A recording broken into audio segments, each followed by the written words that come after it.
Good morning! What a beautiful morning everyone! Ayan, nandito tayo ngayon sa garage guys at itutour ko kayo sa mga bagong dating na mga aayusin ni Kahibi ang aking my dear. So ayan, ang issue nito is for overhaul. Ayan, naking ang ano nito makina. Parang tinanggal na nila ang makina nito guys. Ayan. Ayan, tapos na nila bibilhan pa ng visa. Malaki ang ano nito, damage. And then ang sika natin is isang malaking dump truck. So ang inayos nila Kahibi nito guys is yan, tinanggal nila to lahat. Yan, napakalaking trabaho niyan kasi tanggalin yung mga gulong. So, nabiak kasi itong last na part. Ito. Kaya tinanggal. Napakahirap tanggalin ng bolt. Ito yung U-bolt niya guys. Yan. Ito yung bolt. Tawag nito is U-bolt. Ito yung binibenta ko dati. Ito yung ano niya. Nabiak. Kaya, pinalitan nila ng bago. Ano ba yun? Ito yun siya. Yan, totally biak talaga siya. Yan, naputol. Yun yung ano niya, kahati. So, ready for discharge na to siya guys. Tapos na yan. And then, sa kabila is dito yung mixer. Napakalaking mixer. Malaki naman talaga yung mixer. Yan, ang issue naman ito is dito banda sa napaka ano nito kasi yung pin niya parang sira din yung sinabi ni Kahibi. Malaki din ang trabaho kasi tanggalin ang gulong. Pag ano yan na talaga ang issue guys is napaka ano, dapat patient talaga ang pagtrabaho nila kasi di biro ang pagtanggal ng mga gulong, mga bolt, tsaka yung mga kapisa-pisahan sa loob nito. Hindi ko alam kung saan banda ang ano nito. So nakalagay ng ano yung safety first talaga ganyan ng ano. Ayan yung bagong ano natin Kahibi, si Makmak. Dating helper yan ni Kahibi guys.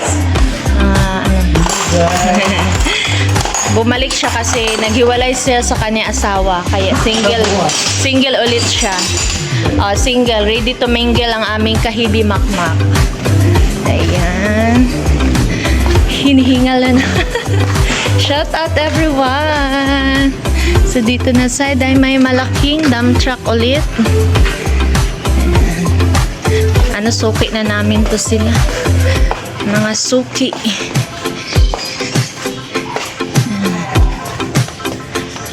Doon sila sa kabila. Ayun si Busing yung may-ari. Yan na kasi.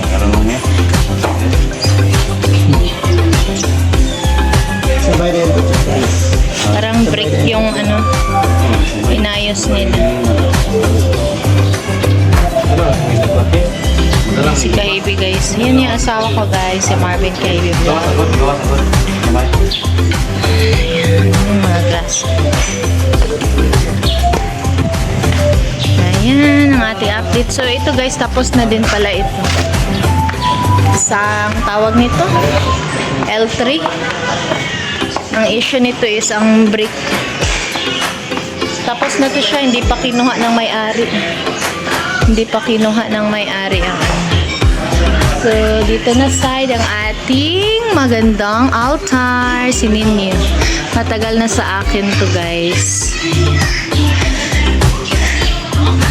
Ayan, kumusta naman kayo mga kaibigan ko, Team Kuruda, Team Puyaters, sa lahat na nagmamahal kay asawa ng mekaniko, mega love shoutout sa inyong lahat dyan. Sana'y nasa mabuting kalagayan kayo guys. Nung isang araw guys, alam niyo, naghintay talaga kami sa solar eclipse. Na-prank kami. Excited kasi yung mga bata. Kasi nung kabataan ko pa, mga ano ba yun? Mga 90s yata. Diba naka-experience tayo ng solar eclipse. Gusto ko sana ma-experience din ng mga anak ko. Mama, anong oras ba yung solar eclipse? Sabi ko na, kaya nag-post ako sa Facebook. Hindi pala siya visible dito sa atin. Kaya yun lang, na-prank tayo sa solar eclipse. Kaya pinatingin ko na lang sila sa sa mga nag-upload. Naka-experience ng solar eclipse. Ayan, ang daming dito. Inaayos nila kahibi. Ayun, tapos na yun. Yung blue, tapos na. Bago lang yun natapos. Transmission yung nila. Inayos. Ayan. Ang ating kape. Hindi pa nabilhan ng mga gamit. Kasi busy pa si Marvin. Ito yung natin. Yung tapos na nakalock pala. Tapos na ang heavy parts ni Marvin. Binibenta yan ng mga maghintay pa ng blessing para makabili ng mga paninda dyan. Para-paraan na lang tayo para maka-premiere tayo, guys, diba? Yung asawa ko, guys, kinakain yan ang dumi. Walang pili yan. Napaka-cowboy. Ayan, sila nag-ayos. Hindi biro talaga yung trabaho nila, guys. Minsan naiipit. Kaya talaga pinahalagahan namin yung kita ni Kahibi. Minsan lang talaga kami guys, tawag nito, nagpapasyal. Ayan. Kasi di biro maghanap ng pera, dami ding bayarin. Ang weather dito ngayon sa Libungan ay medyo katamtaman lang. Di gaya nung nakaraang week is napakainit. Parang magigiba talaga yung mukha mo sa init. Ngayon medyo okay naman. Malaki yung area natin dito, guys. So, maraming pwedeng ma-parkingan ng sasakyan na ipapaayos. Tapos sa siguro yung may-ari din sumasali din siya.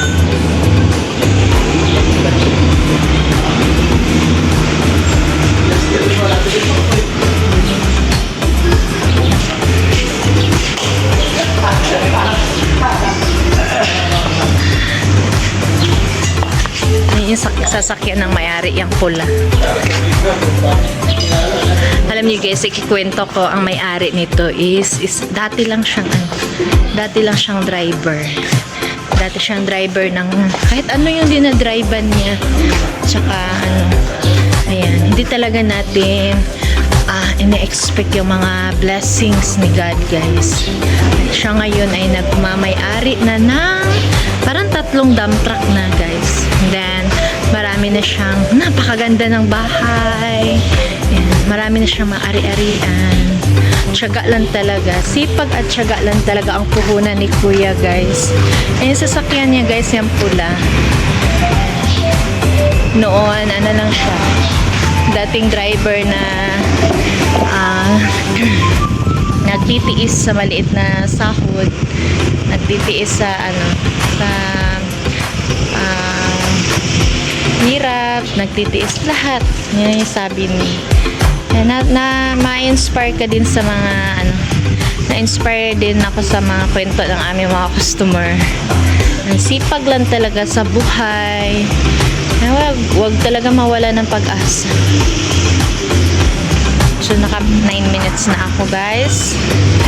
Naabuti na 9 minutes kasi para na din sa ating WH. Yan. Magpapasalamat ako again and again, Team Kuruda, Team Puyaters, kay Mami Yan Vlog, sa aking Bishimer na laging andyan.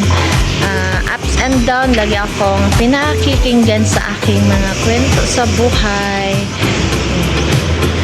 Thank you so much, guys. At sana hindi kayo magsawa sa aking mga video kahit paulit-ulit. Ayan.